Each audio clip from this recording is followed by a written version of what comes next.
A young mother goes out for a jog and vanishes. A smashed phone, strands of blonde hair, and a chilling 911 call spark a nationwide search. 3 weeks later, she's found, bruised, branded, and shackled, claiming she was held captive by two mysterious women. The country rallied behind her, but behind the bruises, something didn't quite add up. This is the case of Sherri Papini, where not everything is what it seems.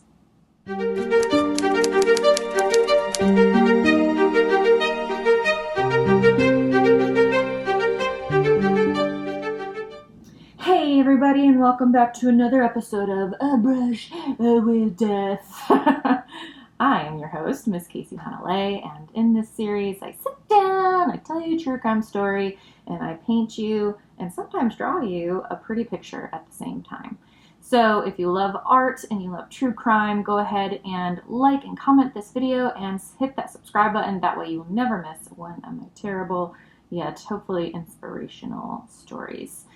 So before we get started, I want to introduce you, like always, to our special guest, which is Sailor Moon. So I did this piece a few years ago, and I wanted to depict Sailor Moon as, someone a little bit more realistic, not cartoony, and she, just came back from a fight, just, kicking butt, and so she's a little beat up, but she won, obviously. She's Sailor Moon.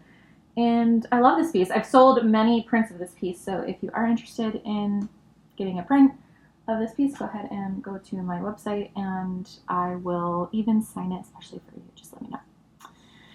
Okay, so who are we talking about today? We are talking about Miss Sherri Papini. Now, there's been a lot in the news about Sherri Papini lately, and if you haven't heard of this case, if you don't know what it's about, I am so excited for you because it's a wild case, and there's no death in it, so a brush with death doesn't really make sense, but I thought we could use a little break from the super heavy stuff and maybe talk about something, I want to say lighter, because there's still racism and stuff in this case, but no death, so no one dies.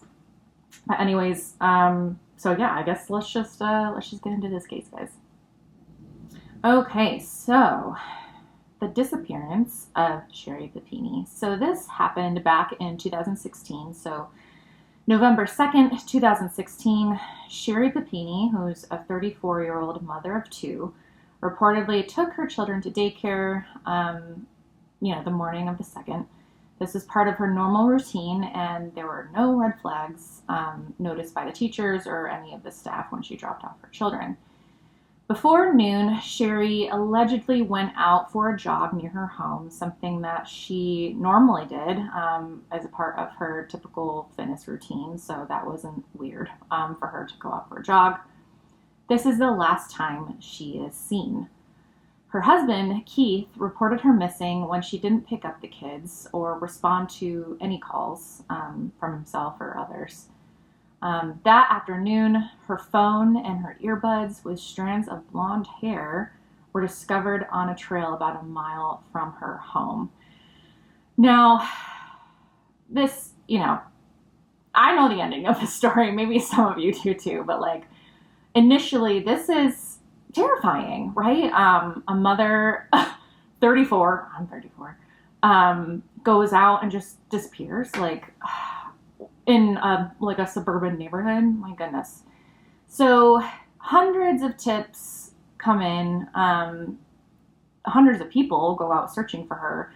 Surveillance checks and multi-agency efforts are, start and ensue to find Sherri Papini.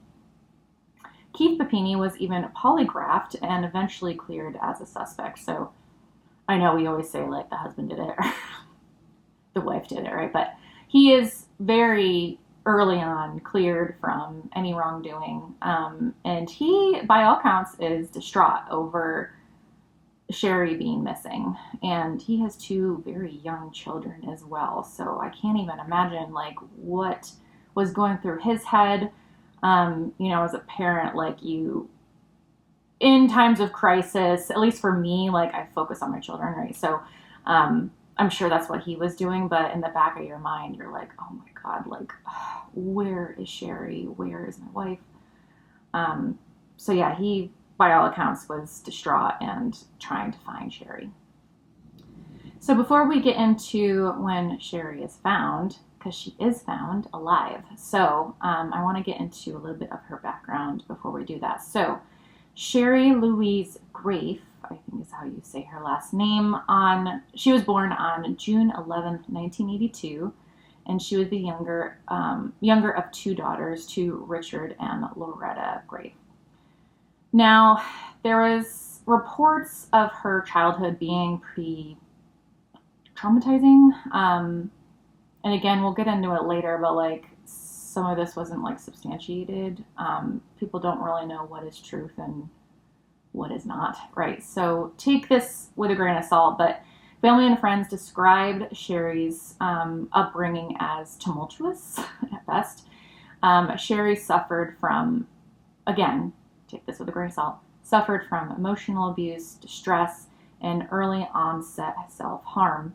She reportedly ran away at the age of 16 and lived temporarily with friends. So, if it's the child or the parent or a combination of both causing the child to run away, no matter what, that is really traumatizing. So, if that is true, then yes, I can agree that Sherri kind of, had the odds stacked against her a little bit early on.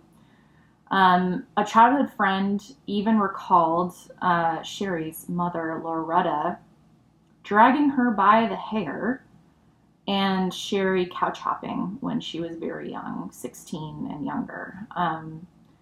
She fostered escapist friendships, which would get her out of chaotic situations at home. And again, I don't think any of this has actually been proven or substantiated. So this is all from, witnesses, which aren't always the most reliable source, and also Sherri herself, who we will see is definitely not a reliable source. So whether any of this is true, I do not know. There was also a lot of reports that as a teen and young adult, Sherri frequently fabricated stories and also injuries. She claimed knife wounds and scars that were self-inflicted or exaggerated, which, if that's true, that's scary behavior. And two, if she was exhibiting that behavior, did her parents try to get her help for the self-harm? And because obviously not all people who self-harm are looking for attention, but I think in Sherri's case, I think, again, take this with a grain of salt, but from my perspective, I think she's doing it for attention or something. This is a cry for help, somehow, right? Did anyone try to get her help? I don't know. She would often stretch details about her life to make it seem more glamorous. She lied about being, going to college in Southern California. She lied about having ballet training. She said she sold cars and often padded timelines to create, like I said, a more glamorous persona for herself. Keith, her husband, noted that in their marriage as well, it would always go to, if there was an argument or something, Sherri would just say, well, it's because of my childhood. And so he would just kind of drop it. And whenever he saw inconsistencies in her story or embellishments, that was the excuse that she would give. So he just kind of okay, Sherri.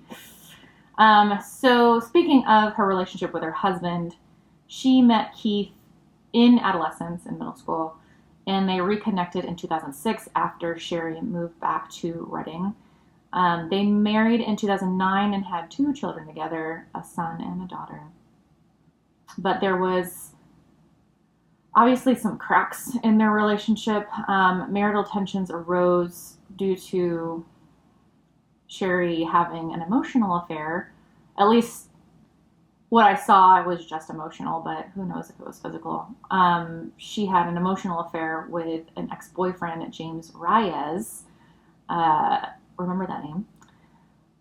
And so this led Keith to impose a post-nuptial agreement, granting him full custody and financial control if she ever became involved with another man. Smart. Smart, smart, smart. Okay, so Keith described himself as being head over heels in love with Sherri, but he does admit that he began noticing like habitual lying in their marriage, and often excused, like I said, she would bring up, well, it's just because of my childhood, my troubled childhood, that I do these things, right? It reminds me a lot of somebody in my own family. And don't worry, they don't watch my videos and they don't support my stuff, so like they're not actually gonna watch this, but that's exhausting. It's exhausting, and eventually you're just like, I don't believe anything that you say, you know, because you always exaggerate things. You always, like, I have no idea, like, what is truth and what is not. So he must have been exhausted at this point, but still, like, desperately in love with her, which has got to be really hard. And to, like, if you have a family member or a spouse or a child that is a habitual liar, it's really difficult. It's difficult to navigate that relationship, and because, you know, you can't have a good relationship without honesty, and if a person can't be honest, then what are you supposed to do, right? Anyways, especially when you really love that person. So anyways, so Sherri goes missing on November 2nd. It is now November 24th, 2016, so almost a month later, on Thanksgiving Day, I believe it is, she is found alive, battered and chained on I-5 near Yolo County, which is approximately 146 miles away from where she disappeared. Keith joins her police interview, and they said that her behavior was a little odd, but she was a victim of trauma. So everyone reacts to trauma differently. So I don't think anyone really thought anything of it at the time, right? But she remained cautious, expressing concerns for her kids and distrusting law enforcement. So, okay. Maybe she just distrusts everyone at that point, right? If you really were abducted, and anyways, you get my point. So when Sherri was found on November 24th, she told police that she was abducted. Before I get into this, I just want to say there are pretty strong racist undertones moving forward in this case. And I know that we just covered G.K. Owens, and that was a pretty heavy case on racism. So if you can't handle that right now, I completely understand, and I'm sorry I'm like double dishing you right now, but I don't know, maybe it's just been heavy on my heart. So if you can't do it right now, I will see you in the next video. I'll try not to focus too heavily on terrible people. Anyways, so Sherri tells police that she was abducted at gunpoint by two Hispanic women while jogging near her home. Her captors wore masks, spoke Spanish, and kept her bound in a closet, fed her very little food, and branded her. And she had scars. She had wounds of branding. She claimed she overheard conversations about human trafficking, and that one woman was more aggressive than the other one. So, if this is true, that's horrifying, because, like, it seems random, you know, like, she didn't know these women. They obviously abducted her for nefarious reasons, to possibly sell her into, you know, sex trafficking or whatever it is, right? And so the idea that it's like, ooh, this is a random attack, anyone is vulnerable at this point, right? So that's terrifying to a community, to, you know, and we'll see later, we'll talk about it. it deeply impacts the Hispanic community as well, which is really just terrible.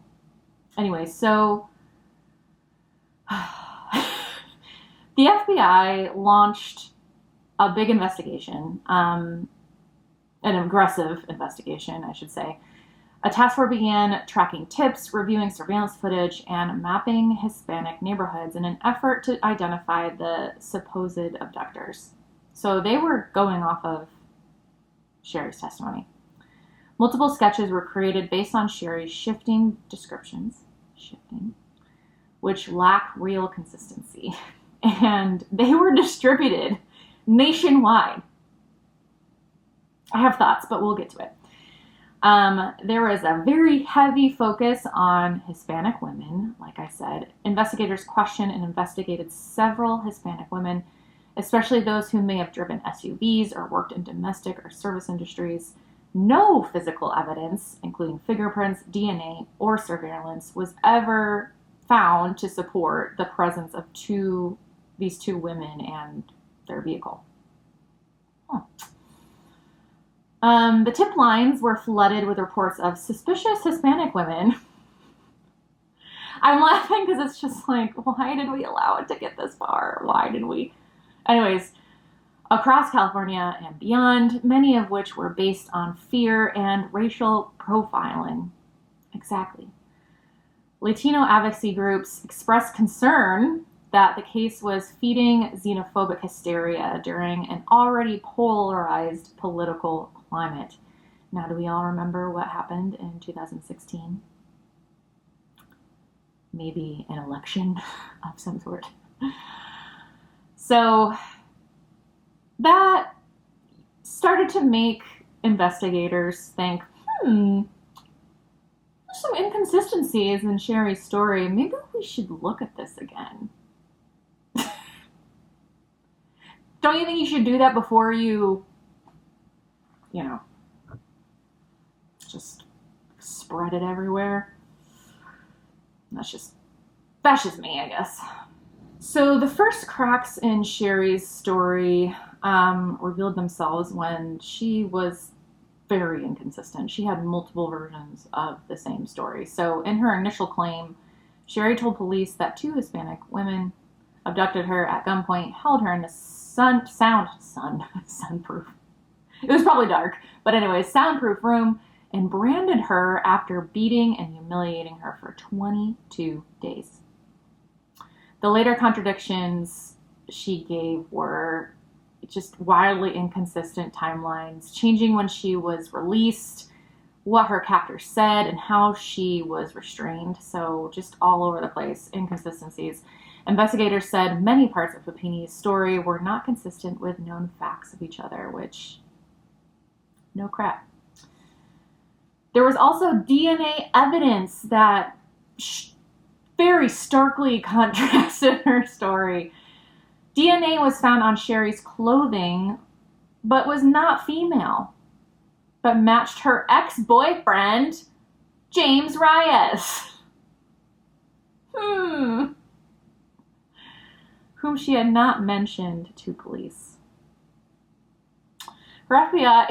The FBI used familial DNA to trace, the DNA sample to Reyes and located him. And he, he was involved with a married woman, but he did cooperate. So he voluntarily cooperated. So thank you, James. Anyway, so Reyes told agents that Sherri stayed voluntarily at his apartment in Costa Mesa and was never restrained, and this matched the physical evidence that we have, right? So, were there ever two Hispanic women that abducted her, or was it just her lover, James Reyes? Well, I guess we'll see. Sherri was found Thanksgiving Day. Wasn't the day before. Thanksgiving Day, November 24th.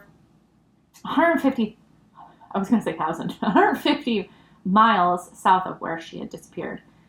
She had bindings and injuries that appeared real but staged, right? She claimed to have been dropped off at a rural road, but couldn't explain how her captors navigated safely or what their motives were. Why did they let you go? You just say, pretty please, let me go. And they're like, okay, bye. Okay. There was no video surveillance, eyewitnesses' accounts, vehicle descriptions ever corroborated her story of the two female captors. So it's beginning to look like they never existed. So you know what that means? They're from Sherri's little messed up brain, right? And so racist. Ugh. Reyes told investigators she asked him to brand her and to hit her with household items like a hockey stick and chains to look like she had been tortured. She cut her own hair, stayed in isolation, and starved herself to mimic captivity trauma.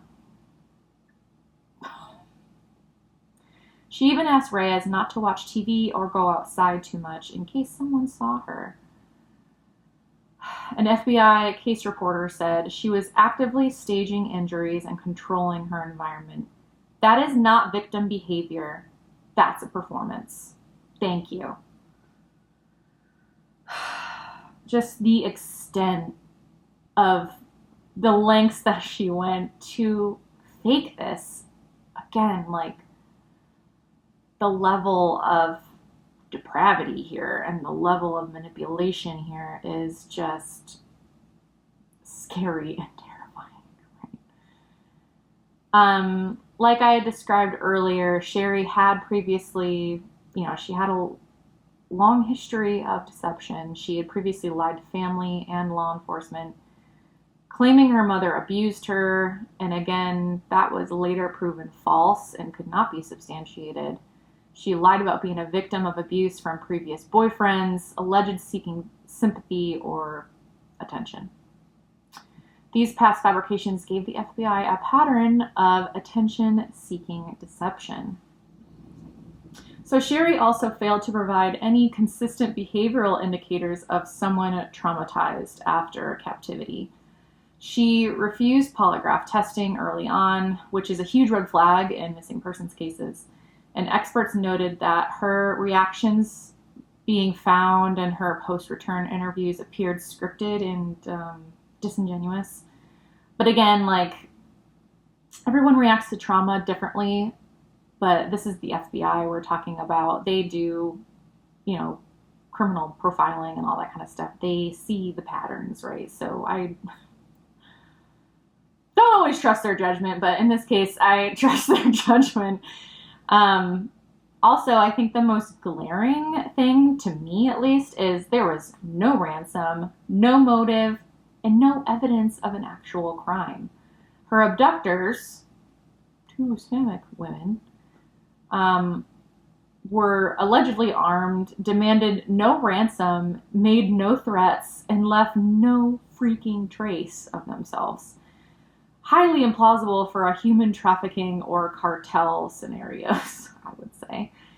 Despite massive investigation, zero physical evidence was found of any female captors, vehicles, or even the safe house of where she was held, right? So, and she couldn't really even describe it either. She gave very vague, it had walls, and she was held in a closet. And I don't have this in my notes either, but, in the series, there's a ID series out about Sherri Papini's case, and she describes a closet that she was held in, and when they found James Reyes, there was a closet with almost that exact same description in his house. So, again, they couldn't find this, safe house, but they found that, which just gives you more evidence that she's not telling the truth. So, in 2022, she was arrested in March. Yay!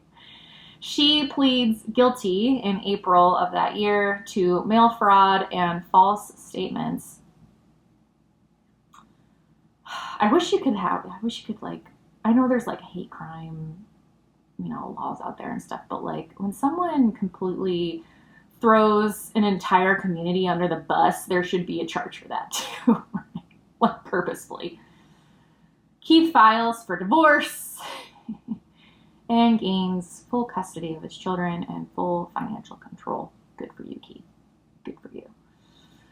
She is sentenced in September to 18 months in prison in order to repay $309,000 in restitution. She only serves 10 months and is released under supervised supervision in August of 2023. So she does get some jail time, but honestly, not enough, especially for the assassination of the, reputation of an entire Hispanic community. Like, again, there should be some kind of punishment for that, but there is not. So like I said, there is a series on ID Network called Sherri Papini, Caught in a Lie. It was really well done. There's 4 episodes. If you have time, please go watch it. I really liked it. Anyways, so some key revelations from the series, and I'll just pick a few out. Like, there's more, obviously, and I didn't want to take credit for these things, but I thought it was really interesting, so I just wanted to mention it. Sherri is interviewed in this series, and she recants her 2 Hispanic women narrative, and now is saying that it was her ex-boyfriend, James Reyes, who abducted her. She claims her original story was a protective lie, concealing an affair that she had with James Reyes and emotional abuse of, I don't know if it was James who abused her or if it was Keith But anyways, remember that postnuptial agreement that Keith got.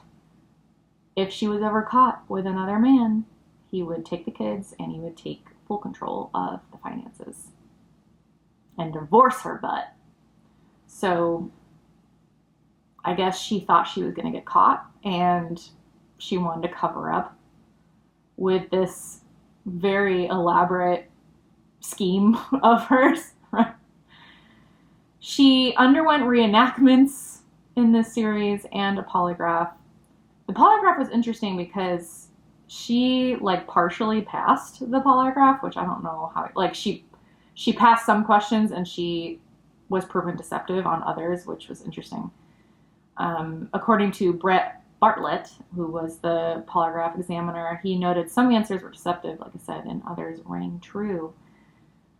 The documentary explores her possible personality disorder as well, describing her as theatrical, with lying as protective default tendencies.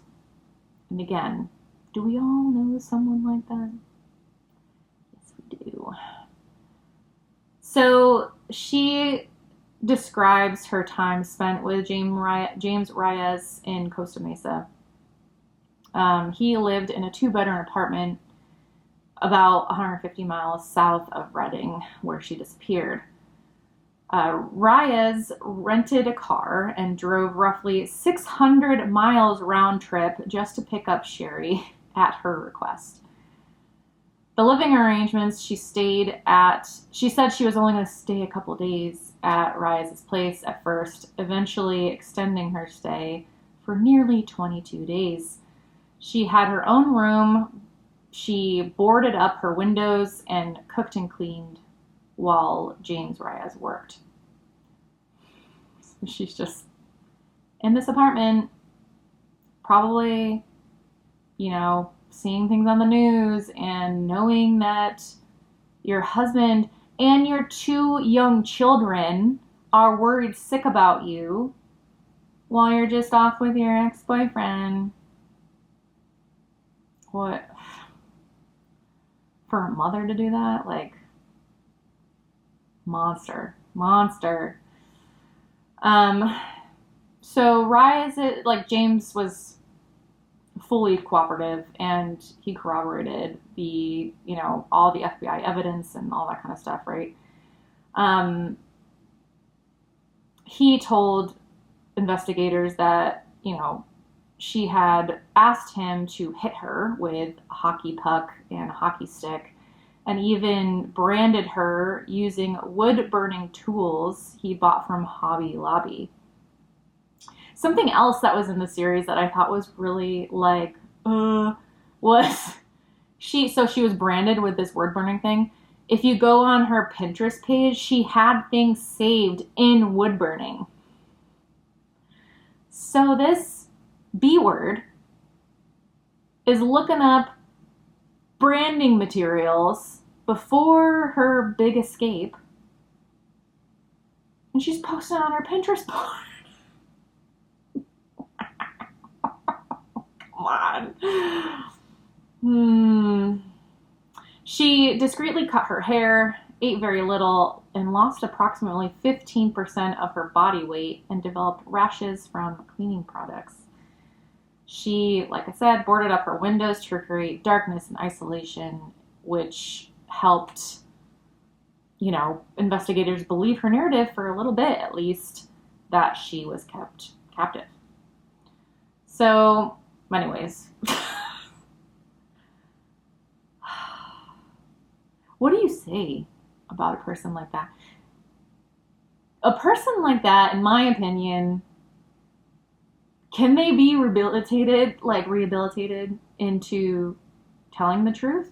At that point, I feel like it is a part of who you are. It is a part of your nature. How do you get out of that? How do you not do that anymore? And too, like, I've mentioned this in another video too. I think she's the type of person that believes her own lies too. And those are the scariest type of MFers, right? Like, that's why I think her polygraph was partially true, is because she believes her own freaking lies, guys. So according to Sherri, she was abducted non-consensually by James Reyes, her ex-boyfriend.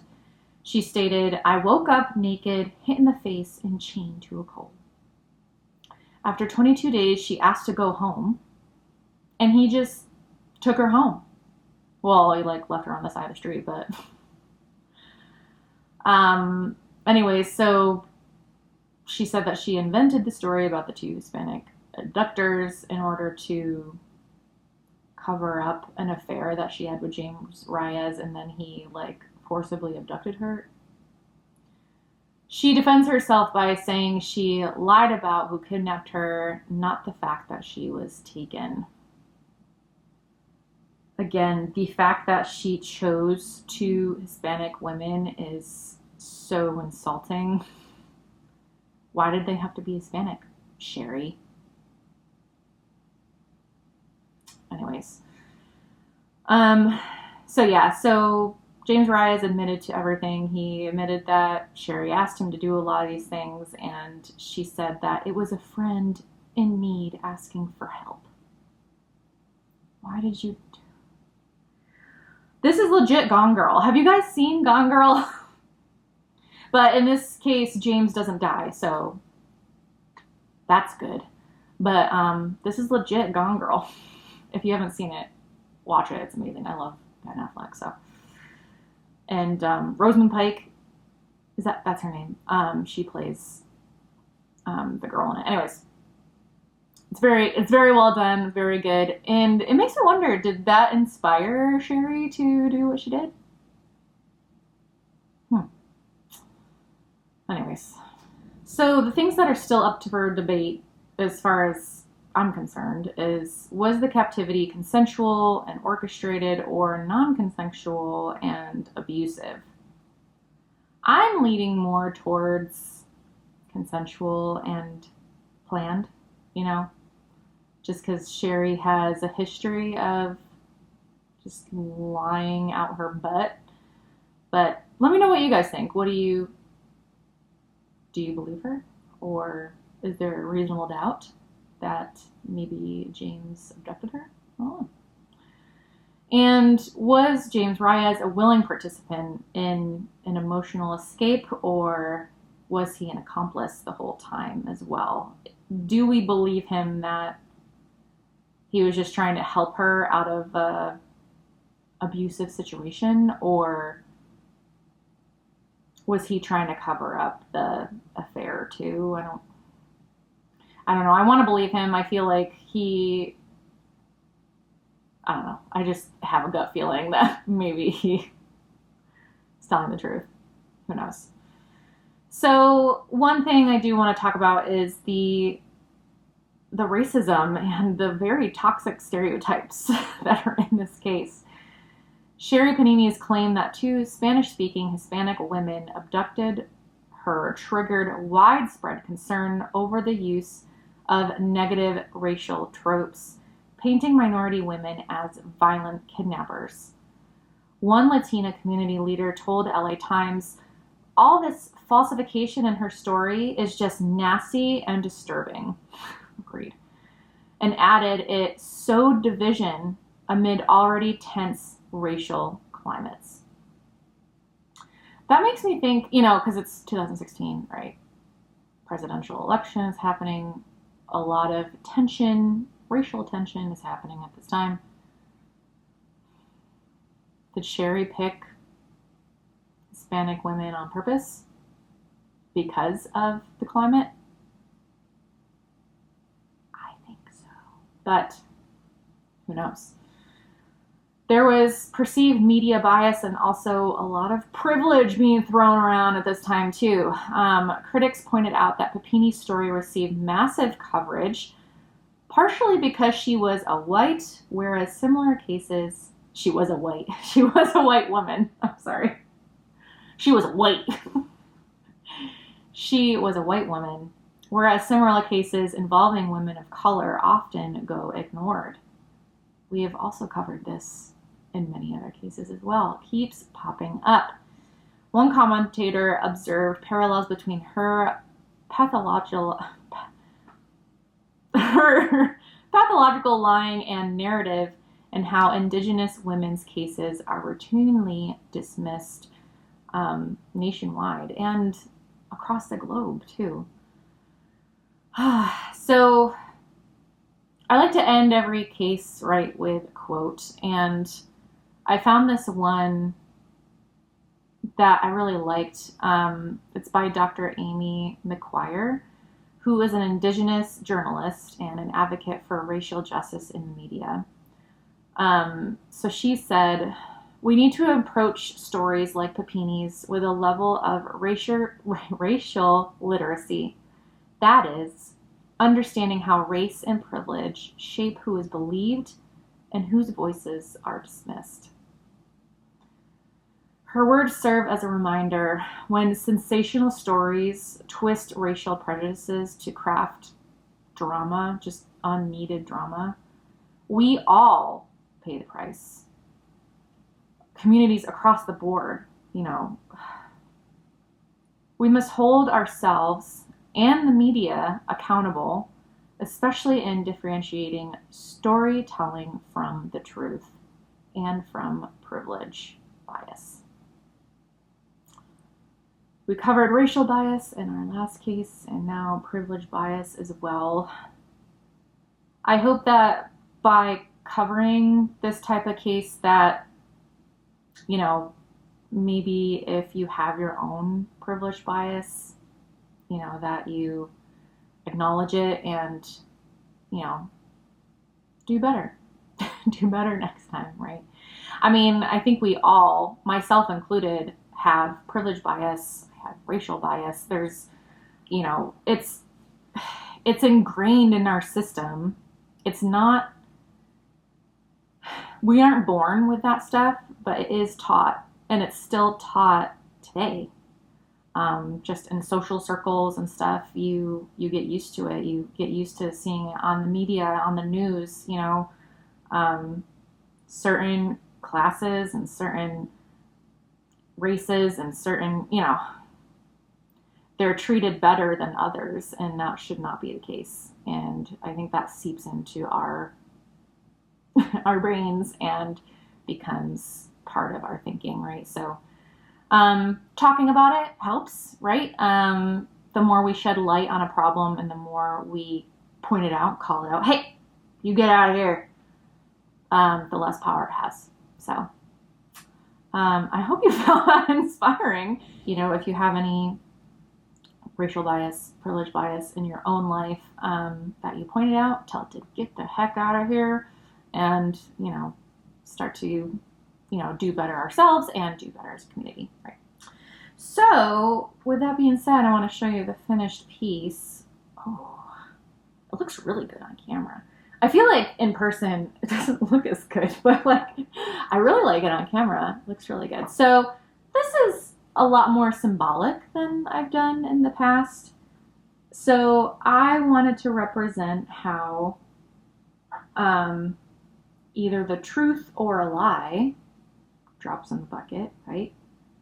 And it can affect and spread in a lot more ways than we intend, right? So when you speak or, you know, when you stand up for a cause or something you believe in, make sure that you are self-aware and you understand the ramifications of your words and how you're speaking and what power you give things, right? Because it's really important and words matter. And yeah, I hope that you find that inspiring to make a change or just keep doing what you're doing and keep making the right next step, right? So, all right, guys. Well, I hope that you liked this case as much as I love putting them together. Don't forget to like, comment, and subscribe to my page. That way you will never miss one of my terrible and inspirational and creative and just, you know, we have fun conversations here, right? So I hope that I will see you in the next episode, and be kind to one another, be kind to yourself, be kind to your community, and I will see you in the next one, guys.